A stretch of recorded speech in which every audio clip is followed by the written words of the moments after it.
ঢাকা চট্টগ্রাম মহাসড়কের কুমিল্লার যে চান্দিনা রয়েছে সেই চান্দিনা অংশে মহাসড়কের সাথে যে হাইওয়ে রোডসের যে জায়গা ছিল সেই অবৈধ যেই স্থাপনা করা হয়েছিল বিগত কয়েক বছর যাবত ধরে সেই অবৈধ স্থাপনাগুলো কিন্তু আসলে প্রশাসন ধাপে ধাপে উচ্ছেদ করছে। তো সেই উচ্ছেদ অভিযানকে কেন্দ্র করে আমরা এখানে অনেক স্থানীয় ব্যক্তিবর্গ রয়েছেন, আসলে তাদের সাথে আমরা অনেকের সাথে কথা বলেছিলাম এবং তারা আসলে বলছে যে এই বিগত বছর পর বছর যে উচ্ছেদ অভিযানগুলো আসলে যদি করতো, এর আগে যদি করতো, তাহলে আসলে যারা আসলে এই জোরপূর্বকভাবে সরকারি সম্পত্তি আত্মসাৎ করে খেয়েছে কিংবা আসলে এমন ধরনের ঘটনা ঘটিয়েছে, প্রভাব বিস্তার করেছে, হয়তোবা প্রশাসন থেকে রাজস্ব পায়নি অথবা সরকারের নাম বিক্রি করে এভাবে হয়েছিল। আমরা একটু তাদের সাথে একটু কথা বলবো যে আসলে এই যে দীর্ঘদিন পর কিন্তু আসলে এখানে উচ্ছেদ করা হয়েছে, উচ্ছেদ অভিযান পরিচালনা করেছে, এই ব্যাপারে আসলে আপনাদের মন্তব্য কী? আমাদের এক কথা যদি বলি, এটা আমাদের সাধারণ জনগণের জন্য খুব ভালো হয়েছে। সাধারণ মানুষ আগে চলাফেরা করতে খুব কষ্ট হইতো, এখন এই উচ্ছেদ অভিযানের ফলে আমাদের সাধারণ জনগণ খুব ভালোভাবে চলাফেরা করতেছে এবং আমরাও এতে খুশি। এখন যে এই জায়গাটি আসলে উচ্ছেদ করা হয়েছে, আমরা দেখছি যে আসলে এখানে অনেক সুন্দর জায়গা দেখা যাচ্ছে। এই জায়গাটি নিয়ে আসলে আপনার সাধারণ জনগণের পরিকল্পনা কী? আমি আব্দুর রহমান।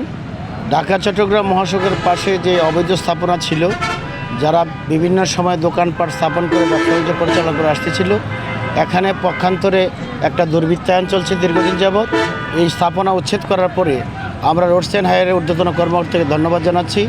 জনগণের চলার পথ সুগম করেছে এবং রাস্তাঘাটের যানজট অনেকাংশে লোপ পেয়েছে। এতে সাধারণ জনগণ খুশি এবং তাদের চলার পথে যে অন্তরাটা ছিল সেটা অত্যন্ত সুগম হয়েছে।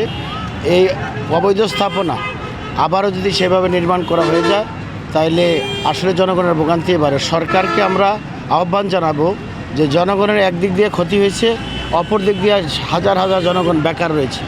বেকার জনগণের জন্য একটা স্থায়ীভাবে সরকার একটা সঠিক সিদ্ধান্ত নিয়ে জনগণকে ব্যবসা বাণিজ্য করে তাদের রুটি রুজির ব্যবস্থা করার জন্য, পুনর্বাসনের জন্য যাতে অতি দ্রুত একটা পদক্ষেপ গ্রহণ করে।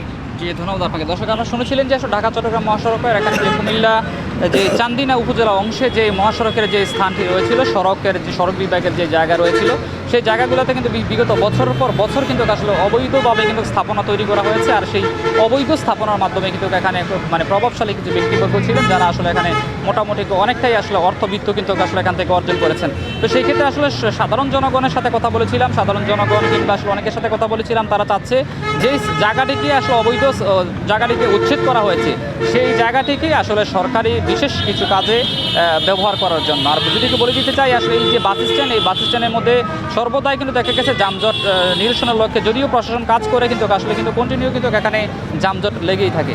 এ ছিল কুমিল্লার চান্দিনা থেকে ঢাকা চট্টগ্রাম মহাসড়কের হাইওয়ে রোডসের উচ্ছেদের সর্বশেষ সংবাদ।